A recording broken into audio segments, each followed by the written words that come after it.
So we are going to start our unit 1 of class 12 physics, that is electrostatics. Electrostatics दो word से मिला है, electro and static. Electro का मतलब होता है चार्ज, स्टैटिक का मतलब होता है रेस्ट. तो बेसिकली इलेक्ट्रोस्टैटिक मतलब हो रहा है चार्ज एट रेस्ट. मतलब इस पूरे यूनिट में आप चार्ज के बारे में पढ़ेंगे. कैसा चार्ज? ऐसा चार्ज जो कि किस कंडीशन में रखा गया है? रेस्ट कंडीशन में रखा गया है. इसके बाद फिर हम जो नेक्स्ट यूनिट आएगा उसमें भी चार्ज की प्रॉपर्टी ही पढ़ेंगे, बट उस केस में चार्ज जो है वो मोशन कंडीशन में रहेगा. क्लियर? तो इस पूरे यूनिट में दो चैप्टर है. अपन चैप्टर 1 स्टार्ट करेंगे आज. तो चार्ज रेस्ट कंडीशन में, ये बात ध्यान में रखना. अब बात करते हैं चैप्टर 1. चैप्टर 1 है इलेक्ट्रिक चार्जेस एंड फील्ड्स. तो सबसे पहले आपको चार्ज के बारे में पढ़ना है, बेसिक कि चार्ज है क्या, और उससे जो फील्ड जनरेट होता है उस फील्ड के बारे में पढ़ना है. तो अगर अपन स्टार्ट करते हैं चार्ज से. फिजिक्स में किसी भी चीज को डिफाइन करना है तो पहले उसका सिंबॉलिक रिप्रेजेंटेशन, एक प्रॉपर डेफिनेशन, फिर क्या आता है उसका एसआई यूनिट, फिर क्या आएगा डायमेंशनल फॉर्मूला, और फिर क्या आएगा वो स्केलर है या फिर वेक्टर. तो चार्ज के केस में इसको क्यू से सिंबलाइज करते हैं. इसका एसआई यूनिट होता है कूलम. कूलम एक साइंटिस्ट था, उसके नाम पे आया. इसका डायमेंशनल फॉर्मूला होता है एटी, ए एम्पियर करंट के लिए. ये कहाँ से आया? 10th में एक रिलेशन देखे थे आप, करंट का फॉर्मूला. करंट इक्वल्स होता है चार्ज बाय टाइम. यहाँ से अगर आप चार्ज निकालेंगे तो क्या हो जाएगा? Current into time. तो ये लिख सकते हो आप. और ये कैसा क्वांटिटी है? Scalar quantity. क्लियर? अब बात करते हैं डेफिनेशन की. डेफिनेशन तो आप बना सकते हैं अपने वर्डिंग्स में. पहले चार्ज का कॉन्सेप्ट समझ लीजिए कि चार्ज है क्या. ठीक है?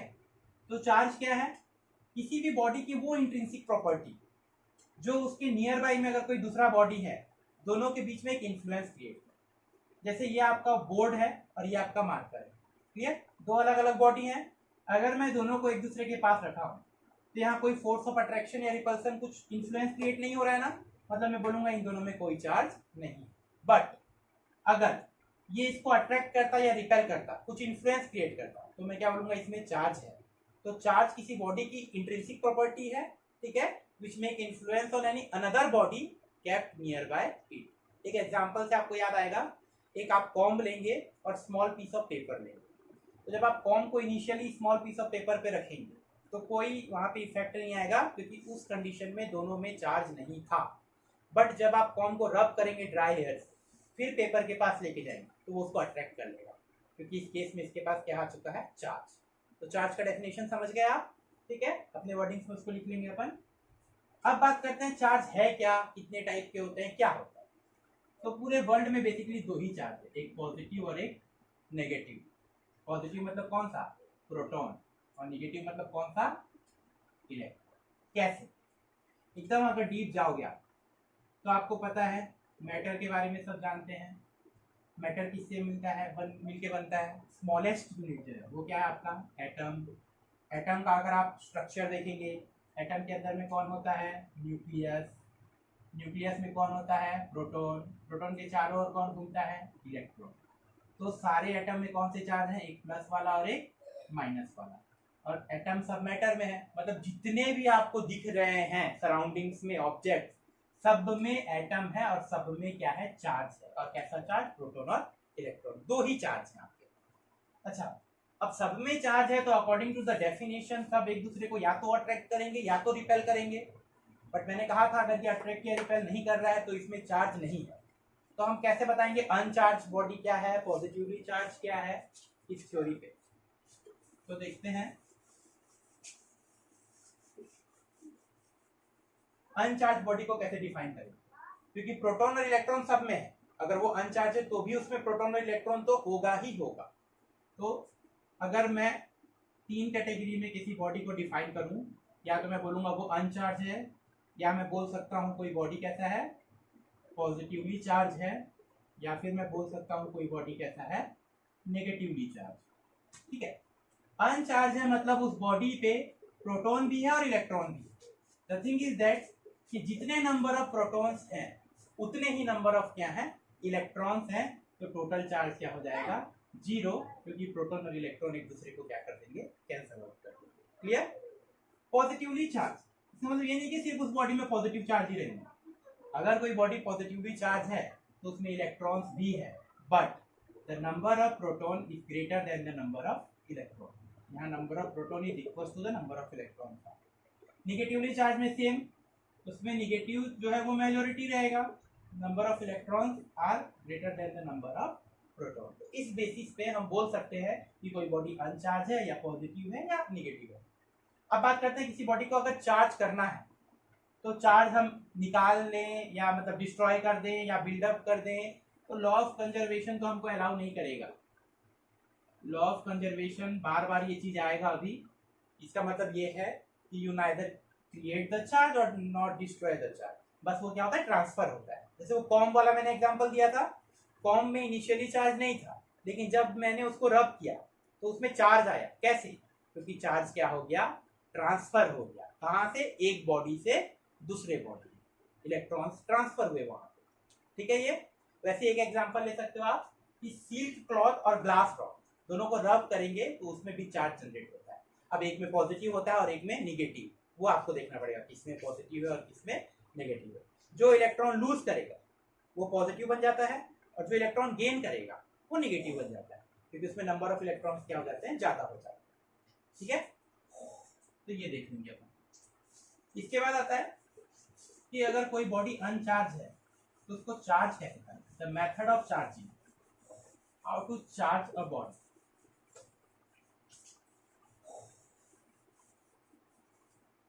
तो देखिएगा,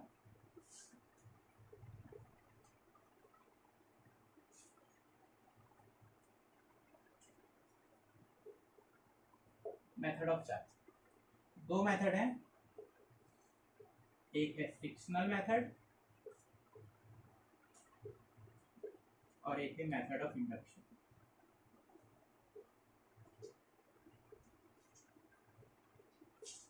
देखो इसमें क्या करना है बेसिकली, आपको आपके पास कोई एक बॉडी है जो कि अनचार्ज है। अनचार्ज है मतलब इसमें टोटल चार्ज क्या है, जीरो, मतलब जितने प्रोटॉन हैं उतने ही क्या है यहाँ इलेक्ट्रॉन। आपको इसको एक चार्ज बॉडी बनाना है। चार्ज बॉडी मतलब जिसमें या तो प्रोटॉन ज्यादा हो या तो फिर इलेक्ट्रॉन ज्यादा हो। तो अनचार्ज से चार्ज हम कैसे बनाएंगे, इसके हमको चार्ज को ट्रांसफर करना पड़ेगा। तो वो दो मेथड से किया जा सकता है, फ्रिक्शनल और चार्ज कर सकते हैं। जैसे हम एग्जांपल यूज करेंगे कॉम्ब और स्मॉल पीस ऑफ पेपर का। कॉम्ब में इनिशियली कोई चार्ज नहीं था, जब उसको रब किया गया ड्राई हेयर के साथ तो उसके जो इलेक्ट्रॉन्स हैं वो ट्रांसफर हो जाएंगे हेयर पे, और वहां पे जो चार्ज इक्वल अमाउंट में था पॉजिटिव और नेगेटिव वो डिसबैलेंस हो जाएगा और ये बॉडी कैसा कहलाएगा, चार्ज कहलाएगा। तो ड्यू टू फ्रिक्शन हम चार्ज को क्या कर लेते हैं, ट्रांसफर। क्योंकि ये चीज ध्यान रखना कि चार्ज भी लॉ ऑफ कंजर्वेशन को फुलफिल करता है। लॉ ऑफ कंजर्वेशन मतलब a charge neither be created nor be destroyed, it only can transfer from one body to another body. और वो ट्रांसफॉर्मेशन हम कैसे करते हैं, ड्यू टू फ्रिक्शन हम चार्ज को क्या करते हैं, ट्रांसफर करते हैं। अच्छा एक और चीज, ट्रांसफर करते हैं तो मैं ये बोल रहा हूं कि इलेक्ट्रॉन्स चले जाएंगे एक बॉडी से दूसरे बॉडी पे। जब चार्ज दो है, एक प्रोटॉन है और एक इलेक्ट्रॉन भी है, तो इलेक्ट्रॉन ही क्यों जाएगा, प्रोटॉन नहीं जा सकता? क्या प्रोटॉन जाता है या नहीं जाता है? ठीक है, तो ये थ्योरी समझना बहुत इंपॉर्टेंट है, क्योंकि जनरली आप जब भी चार्ज का ट्रांसफर पढ़ेंगे तो आप यही पढ़ेंगे कि इलेक्ट्रॉन ही ट्रांसफर हो रहा है एक बॉडी से दूसरे बॉडी में, क्योंकि प्रोटॉन जो होता है वो न्यूक्लियस के अंदर रहता है और इलेक्ट्रॉन जो होता है वो उसके चारों ओर रिवॉल्व करता है। तो सॉलिड स्टेट की बात करूं तो प्रोटॉन बाउंडेड है न्यूक्लियस में, तो वो मूव नहीं करेगा, सिर्फ कौन मूव करेगा, इलेक्ट्रॉन। बट हमेशा वो मूव नहीं कर सकता ऐसा भी नहीं है, अगर वो लिक्विड स्टेट में या मेल्टेड स्टेट में है, ठीक है, तो वो भी मूव कर सकता है। जब न्यूक्लियस मूव कर रहा है तभी प्रोटॉन मूव करेगा, अदरवाइज जो भी मूवमेंट हम पढ़ेंगे किसका पढ़ेंगे, सिर्फ और सिर्फ इलेक्ट्रॉन्स का पढ़ेंगे। क्लियर? तो फ्रिक्शनल मेथड सबसे इजी था, फ्रिक्शन से हम कर सकते हैं। एग्जाम्पल में कॉम्ब हो गया, ठीक है, ग्लास रॉड को सिल्क क्लॉथ के साथ जब रब करते हैं तो वहां भी चार्ज इंड्यूस होता है। नेक्स्ट है मेथड ऑफ इंडक्शन, कि बिना टच किए हमको किसी बॉडी को क्या करना है, चार्ज। लेट सपोज हमारे पास एक बॉडी है, इसमें टोटल चार्ज क्या है, जीरो, अनचार्ज है, मतलब इसमें जितने नंबर ऑफ पॉजिटिव चार्ज हैं उतने ही नंबर ऑफ क्या है, नेगेटिव चार्ज है। अब इसको हमको चार्ज करना है, मान लो हमको इसको निगेटिवली चार्ज बनाना है। कैसा बनाना है, निगेटिवली चार्ज। तो हम क्या करेंगे, एक दूसरा पॉजिटिवली चार्ज बॉडी को, सिर्फ पॉजिटिवली चार्ज, ये तो अनचार्ज था ना, एक पॉजिटिवली चार्ज बॉडी को इसके पास लाएंगे, टच नहीं कराएंगे, दूर में रखेंगे, तो क्या होगा यहाँ पे, हमेशा ध्यान देना कि opposite charges attract each other while the same charges repel each other. तो ये प्लस है तो ये अट्रैक्ट किसको करेगा, माइनस को, और रिपेल किसको करेगा, प्लस को। तो इसका ऐसा बन जाएगा, जब हम पॉजिटिव चार्ज को लेके आएंगे सेकंड केस में, तो ये जो अनचार्ज बॉडी था आपका, उसके सारे निगेटिव एक तरफ हो जाएंगे और सारे पॉजिटिव एक तरफ हो जाएंगे। अभी भी ये अनचार्ज ही है, बस ओरिएंटेशन चेंज हुआ है। टोटल नंबर ऑफ चार्ज 0 अभी भी है। अब हम क्या करेंगे नेक्स्ट, इसको अर्थिंग से कनेक्ट कर देंगे। अब प्रोटॉन तो मूव नहीं कर सकता जैसे मैंने कहा था, तो क्या होगा, अर्थिंग में यहां से इलेक्ट्रॉन्स आएंगे और इस प्लस को क्या कर देंगे, कैंसल आउट। फिर जब आप अर्थिंग को हटाएंगे तो ये कैसा बन जाएगा आपका, निगेटिवली चार्ज, और आप जो पॉजिटिव लाए थे ये बस हेल्प किया इसको निगेटिवली बनाने में। सेम केस में अगर आपको इसको पॉजिटिव चार्ज बनाना था तो आप यहाँ एक निगेटिवली चार्ज बॉडी को लाते, जिसे सारे प्लस वाले अट्रैक्ट हो जाते, माइनस वाले क्या हो जाते, रिपेल। फिर उसको अर्थिंग से कनेक्ट कर देते, सारे इलेक्ट्रॉन्स ग्राउंडेड हो जाते और यहाँ सिर्फ क्या बचता, पॉजिटिवली चार्ज। तो बिना फिजिकल कांटेक्ट के भी किसी बॉडी को चार्ज किया जा सकता है, और इस मेथड को कहा गया method of induction. Clear? Next, how to check that a body is charge और नॉट। एक डिवाइस है, उतना इंपॉर्टेंट नहीं है ये टॉपिक, बट क्योंकि एनसीईआरटी में मेंशन है तो करना पड़ेगा। तो ये होता है गोल्ड लीफ इलेक्ट्रोस्कोप। ये क्या है, it is a device which is use to check whether the body is charge और नॉट। कोई बॉडी चार्ज है कि नहीं वो चेक करेगा कौन, गोल्ड लीफ इलेक्ट्रोस्कोप। तो इसमें क्या होगा, एक ग्लास का बना हुआ चैम्बर रहता है जिसके अंदर पूरा वैक्यूम क्रिएट हो गया है। एक कंडक्टर का रॉड है, ये कंडक्टिंग रॉड है, इसके नीचे में गोल्ड की 2 लीफ बनी हुई है, लीफ मतलब पत्ती के शेप में गोल्ड का बना हुआ है। ठीक है, ये कंडक्टर का बेस है। जिस बॉडी को आपको चेक करना है weather the body is charge और नॉट, लेट सपोज मेरे को मार्कर को चेक करना है, मैं इसको यहाँ पे रख दूंगा जस्ट। अगर इसमें चार्ज है तो वो चार्ज इस कंडक्टिंग बॉडी के थ्रू कहां जाएगा, लीफ के पास, और ये जो लीफ है वो स्प्रेड हो जाएगा। तो अगर ये लीफ स्प्रेड होता है मतलब इस बॉडी में चार्ज है, और अगर इसको यहां रखने के बाद भी लीफ में कोई चेंजेस नहीं आते, वो वैसा है एज इट इज, तो उस बॉडी में कोई चार्ज नहीं है। तो ये गोल्ड लीफ इलेक्ट्रोस्कोप में कैसे चेक करते हैं कोई बॉडी चार्ज है या नहीं, उसको जस्ट यहाँ पे रखेंगे, अगर लीफ स्प्रेड हो गया तो उसमें चार्ज है, स्प्रेड नहीं हुआ तो उसमें कोई चार्ज नहीं है। गोल्ड का बना हुआ है। गोल्ड क्यों लिया, क्योंकि अच्छा कंडक्टर है गोल्ड। अब बात करते हैं प्रॉपर्टीज ऑफ चार्ज, कि चार्ज की क्या क्या प्रॉपर्टीज हो सकती हैं।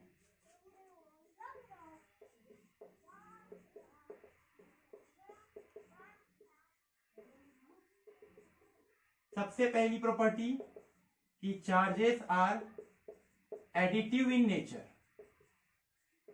एडिटिव इन नेचर मतलब ऐड हो जाएंगे, कैसे, लेट सपोज एक बॉडी है, इसके पास चार्ज है +2q, ठीक है, एक दूसरा बॉडी है, इसके पास चार्ज है +3q, ठीक है, ये कुछ भी हो सकता है, रैंडमली एक ले लिया हूं मैं। इन दोनों को अगर आप टच करेंगे, इन दोनों का आप क्या करेंगे, टच करेंगे, तो इनके चार्ज भी मतलब कंबाइन करेंगे तो इनके चार्ज भी ऐड हो गए, 2 और 3 कितना हो जाएगा, 5q। तो अगर q1 q2 q3 q4 4 अलग अलग बॉडी है, सबको इकट्ठा करके रखोगे तो पूरे के पूरे चार्ज क्या हो जाते हैं, ऐड हो जाते हैं। वैसे ही अगर मान लो यहाँ +2q है, इसके साथ में कनेक्ट करता हूं -3q, यहाँ चार्ज कितना हो जाता, ऐड करो 2 - 3, 2 + -3 करोगे तो वही आएगा -1q का चार्ज बनेगा, जब दोनों को कंबाइन किया है। ठीक है, तो एक कॉम्बिनेशन को तो बता दिया। देखिए इसमें क्वेश्चन पूछता है कि अगर 2q और 3q को ऐड कर दिए, ठीक, कितना चार्ज हो गया, 5। जब फिर दोनों को सेपरेट करेंगे, इसको फिर से सेपरेट किया गया, तो अब चार्ज क्या होगा, तो अब ऐसा नहीं कि इसमें 2 था तो 2 हो जाएगा, इसमें 3 था तो 3 हो जाएगा, नहीं, जब ऐड करते हैं तो वो मिक्सअप हो गए, और जब उसको हम सेम साइज के, आइडेंटिकल की बात कर रहा हूं, आइडेंटिकल मतलब सेम साइज के, तो जब हम उसको अलग करेंगे तो क्या हो जाएगा, वो चार्ज भी इक्वली डिस्ट्रीब्यूट हो जाएगा। अगर 5q था एडिशन पे, तो अब वो हो जाएगा 5/2q और 5/2q। जैसे इसमें टोटल चार्ज क्या हो गया, -q, इसको सेपरेट कीजिए आप, ये हो जाएगा -q/2 और -q/2 का। तो ऐड करते हैं तो जो भी चार्ज है वो ऐड हो जाएगा सिंपली, लेकिन जब उसको हम सेपरेट करते हैं तो वो चार्ज इक्वली क्या होता है, डिस्ट्रीब्यूट होता है। इससे क्वेश्चंस बनते हैं, एनसीईआरटी में भी एक एग्जांपल क्वेश्चन है जो अपन बनाएंगे अभी, ठीक है। चलो, तो ये तो हो गया पहली property, charges are additive in nature. Second, जो सबसे इंपॉर्टेंट प्रॉपर्टी है, charges are quantized in nature. Quantized in the sense, जैसे मैंने कहा सबसे छोटा चार्ज कौन है, इलेक्ट्रॉन और प्रोटॉन। इलेक्ट्रॉन में कितने का चार्ज होता है, 1.6 इंटू 10⁻⁻19 कूलम। ये चार्ज ऑफ इलेक्ट्रॉन है, या चार्ज ऑफ प्रोटॉन बोल सकता हूं मैं। प्रोटॉन में भी सेम अमाउंट ऑफ चार्ज होता है, बस शर्त ये है कि प्रोटॉन में पॉजिटिव चार्ज होता है इतने का, इलेक्ट्रॉन में नेगेटिव। और दोनों में बेसिक डिफरेंस क्या है, चार्ज के बेसिस पे सेम है, बस अपोजिट पोलैरिटी है। मास के बेसिस पे बोल सकते हैं कि electron is lighter than proton. ठीक है, मास भी याद करना है आपको, दोनों का चार्ज भी याद करना है। तो जो सबसे स्मॉलेस्ट अमाउंट ऑफ चार्ज है, इलेक्ट्रॉन से छोटा तो कोई है नहीं, तो इस स्मॉलेस्ट अमाउंट ऑफ चार्ज को कहा गया क्वांटा। क्या कहा गया, क्वांटा। ये स्मॉलेस्ट अमाउंट ऑफ चार्ज है, मतलब इससे कम चार्ज हो ही नहीं सकता। अब मैं बात करूं, कोई बॉडी है, इसमें चार्ज है, तो इसमें जो भी चार्ज होगा, कोई भी बॉडी, कोई भी XYZ, अगर उसमें चार्ज है तो उसका जो चार्ज होगा वो इलेक्ट्रॉन के चार्ज का मल्टीपल होगा। इन द सेंस, मान लो इसमें 2 इलेक्ट्रॉन है, तो इसका चार्ज कितना हो जाएगा, 2 into E.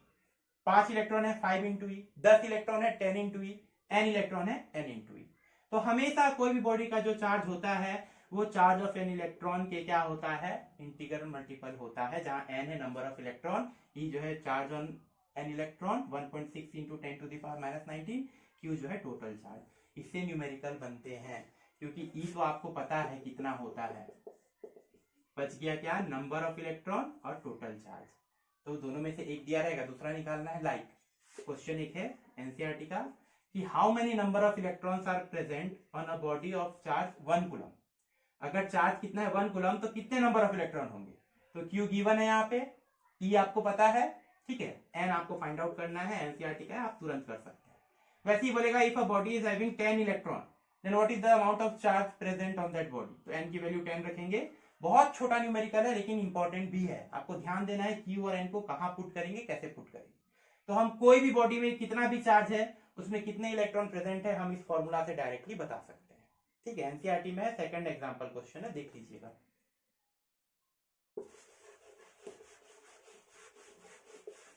Third one is charges are conservative in nature. Conservative के लिए मैंने अभी बताया था थोड़ी देर पहले, लॉ ऑफ कंजर्वेशन, कि charge neither be created nor be destroyed, it can only transfer from one place to another place. ठीक है, तो ये हो गया। इसके बाद हमको नेक्स्ट टॉपिक में पढ़ना है कि फोर्स। कोई चार्ज, अगर 2 चार्ज एक दूसरे के पास रखे गए हैं, क्योंकि हमको पता है सेम चार्ज, एक और प्रॉपर्टी भी हम बोल सकते हैं कि same charge repel each other while the opposite charge attract each other। अगर 2 प्लस प्लस को पास में रखोगे तो रिपेल करेंगे, 2 माइनस माइनस भी रिपेल करेंगे, लेकिन 2 अपोजिट को रखोगे तो वो हमेशा क्या करेंगे, अट्रैक्ट। तो रिपेल्सन हो रहा है, अट्रैक्शन हो रहा है, मतलब फोर्स लग रहा है दोनों के बीच में। कितना फोर्स लग रहा है, ये तो सिर्फ नेचर बताया ना कि अट्रैक्शन का होगा कि रिपल्सन का, कितना अमाउंट ऑफ फोर्स लग रहा है, कितने न्यूटन का फोर्स लग रहा है, वो हमको फाइंड आउट करना है। और वो फोर्स फाइंड आउट करने के लिए, 2 चार्ज के बीच में फोर्स फाइंड आउट करने के लिए एक लॉ आया था जिसको बोला गया कूलम्ब्स लॉ। ठीक है, फोर्स फाइंड आउट करने के लिए तो कूलम्ब्स लॉ हम लोग देखेंगे। तो कूलम्ब्स लॉ देखने से पहले आप एनसीईआरटी बुक में एग्जांपल 1.1 और 1.2 को बहुत अच्छे से कर लीजिए। ठीक है, 1.3 भी कर लीजिएगा। मैं एक और वीडियो बनाऊंगा जिसमें सिर्फ एग्जांपल क्वेश्चन और एनसीईआरटी के एक्सरसाइज करेंगे हम लोग। और नेक्स्ट टॉपिक हम लोग पढ़ेंगे force between 2 charges. By using Coulomb's law we can determine the force between 2 charges. Clear?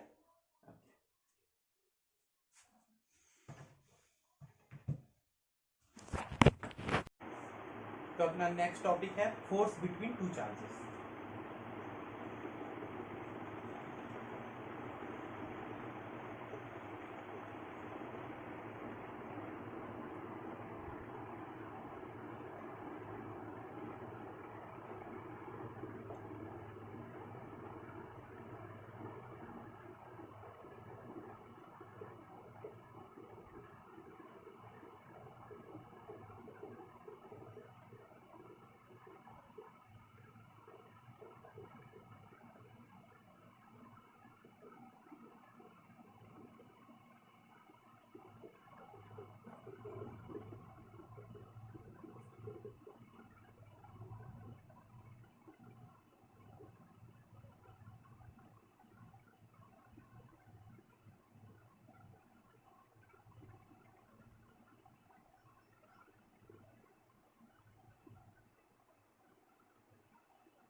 Okay, तो हमारा नेक्स्ट टॉपिक है force between two charges by using Coulomb's law. जैसे कि हमको पता है कि कोई भी दो चार्ज हैं, अगर वो एक दूसरे के पास रखे गए हैं तो there must be a force between them, either it's of attraction और रिपल्सन। वो डिपेंड करेगा चार्ज के साइन पे। अगर सेम चार्ज है तो रिपेल करेंगे और अगर अपोजिट चार्ज है तो अट्रैक्ट करेंगे। तो कितने अमाउंट ऑफ फोर्स लगेगा वो हमको जिस लॉ से पता चलेगा उस लॉ को बोलते हैं कूलम्ब्स लॉ। इसके न्यूमेरिकल्स भी आते हैं। तो according to Coulomb's law, Coulomb's क्या बताया कि the force if we are having two charges Q1 and Q2 separated with small distance r and kept in vacuum। ध्यान रखना, अभी जब हम इसको डिफाइन कर रहे हैं तो ये कहाँ रखे गए हैं, वैक्यूम में। तो if two charges Q1 and Q2 are separated with r distance apart, placed in vacuum, then the force acted between them is directly proportional to the product of the charges and inversely proportional to the square of distance between them। ठीक है, ये same आपका जो gravitational का आप universal law देखे थे class 11th में, उसमें बस मास को कंसीडर करके दो मासिव ऑब्जेक्ट के बीच का फोर्स बताया था, इसमें दो चार्ज बॉडी के बीच का फोर्स बताया। वो सिर्फ फोर्स ऑफ अट्रैक्शन था, ये अट्रैक्शन एज वेल एज क्या हो सकता है, रिपल्सन। ये इलेक्ट्रोस्टैटिक फोर्स है। इस फोर्स को क्या बोलते हैं अपन, इलेक्ट्रोस्टैटिक फोर्स बोल सकते हैं। ठीक है, तो ये क्या बोल रहा है, अब यहाँ से प्रोपोर्शनल को हटाने के लिए कांस्टेंट लगता है, प्रोपोर्शनलिटी कांस्टेंट, जो हम यहाँ यूज कर रहे हैं 1/4πε0, जिसकी एक फिक्स वैल्यू होती है और इसकी वैल्यू होती है 9 × 10⁹। यूनिट कैसे पता करेंगे, सबको शिफ्ट कर दो, न्यूटन मीटर स्क्वायर पर कूलम स्क्वायर। ठीक है, ये फिक्स वैल्यू रहेगी जब वैक्यूम में है, जहाँ पे Q1 क्या है, मैग्नीट्यूड ऑफ चार्ज 1, Q2 क्या है, मैग्नीट्यूड ऑफ चार्ज 2। अच्छा, मैंने मैग्नीट्यूड कहा बार बार, मतलब अगर एक प्लस में चार्ज एक माइनस में, तो आप यहाँ प्लस और माइनस पुट नहीं करेंगे, because force is a vector quantity, और इस वेक्टर क्वांटिटी में जब भी फॉर्मूला में वैल्यू पुट करेंगे तो आप सिर्फ मैग्नीट्यूड करेंगे। अगर यहाँ 2 कूलम और यहाँ -3 कूलम है तो यहाँ 2 और 3 पुट करेंगे, 2 × 3, नॉट 2 × -3। ठीक है, साइन यूज नहीं करेंगे, सिर्फ क्या यूज करेंगे आप, मैग्नीट्यूड, क्योंकि ये वेक्टर क्वांटिटी है। अब यहाँ एक टर्म यूज हो रहा है एप्सिलॉन नॉट। एप्सिलॉन, देखो नॉट लग गया मतलब एब्सोल्यूट, एब्सोल्यूट मतलब वैक्यूम में रखा गया। अब बात करते हैं परमिटिविटी। देखिए, हर एक मीडियम की अपनी एक अलग प्रॉपर्टी होती है। वैक्यूम में अगर वो दो सेम डिस्टेंस पे रखे हैं तो कुछ फोर्स लग रहा है, मीडियम में कुछ और लग सकता है, क्योंकि वो मीडियम की प्रॉपर्टी है कि वो कितना इलेक्ट्रिक फील्ड को क्या कर रहा है, अलाउ कर रहा है, परमिट कर रहा है। तो क्योंकि वैक्यूम में रखे गए हैं तो वैक्यूम के लिए कांस्टेंट रहेगा एप्सिलॉन नॉट। ठीक है, तो ये फिक्स वैल्यू रहती है epsilon not, absolute permittivity. But in case अगर आपको क्वेश्चन में बोल दिया कि वो दो चार्ज किसी मीडियम में रखे गए हैं, कहाँ रखे गए हैं, किसी मीडियम में, तो अगर मीडियम में रखे गए हैं तो आप एप्सिलॉन नॉट की जगह क्या पुट करेंगे, एप्सिलॉन। अब क्या हो जाएगा आपका फोर्स 1/4πε Q1 Q2/r², जहाँ एप्सिलॉन क्या है, परमिटिविटी ऑफ द मीडियम, वो जिस मीडियम में रखा गया है। बट आपको कांस्टेंट वैल्यू तो एप्सिलॉन नॉट के टर्म में पता है, तो इन दोनों में रिलेशन क्या होता है ये हमको देखना है, कि इन दोनों में क्या रिलेशन होगा। ठीक है, तो इन दोनों में रिलेशन होता है, एप्सिलॉन को हम लिख सकते हैं एप्सिलॉन नॉट × K। कैसे, क्योंकि रिलेटिव परमिटिविटी और एब्सोल्यूट परमिटिविटी का जो रेशियो होता है वो होता है K, जहाँ K क्या है आपका, डाइलेक्ट्रिक कांस्टेंट, जो क्वेश्चन में गिवन रहेगा। वाटर में रखे गए हैं तो उसके लिए K की वैल्यू 80 होती है, एयर के लिए K की वैल्यू 1 होती है। तो डिफरेंट डिफरेंट मीडियम का अपना एक डाइलेक्ट्रिक कांस्टेंट होता है, तो उसके बेसिस पे आप फाइंड आउट कर लेंगे। तो अब इस फॉर्मूला को मैं एप्सिलॉन नॉट के टर्म में लिखना चाहूँ, इसमें लिखना चाहूँ तो ये क्या हो जाएगा, एप्सिलॉन को मैं क्या लिख सकता हूँ, epsilon not × K Q1 Q2। कुछ चेंजेस नहीं हुए हैं, सिर्फ फॉर्मूला में एक K ऐड हो गया है, जहाँ K क्या है, डाइलेक्ट्रिक कांस्टेंट, जो हर एक मीडियम का अपना एक डाइलेक्ट्रिक कांस्टेंट होता है, आपको वो मिल जाएगा, क्वेश्चन में गिवन रहेगा। बट फिर भी आप ध्यान रखना, एयर के लिए K की वैल्यू 1 होती है और वाटर के लिए ये 80 होती है, और अगर कोई दूसरा मीडियम है तो वो आपको बता देगा। तो इससे बहुत सारे न्यूमेरिकल्स बनते हैं फोर्स फाइंड आउट करने के। ठीक है, आप एनसीईआरटी के एग्जांपल क्वेश्चन देखिएगा, फिर नेक्स्ट क्लास में अपन इसके न्यूमेरिकल्स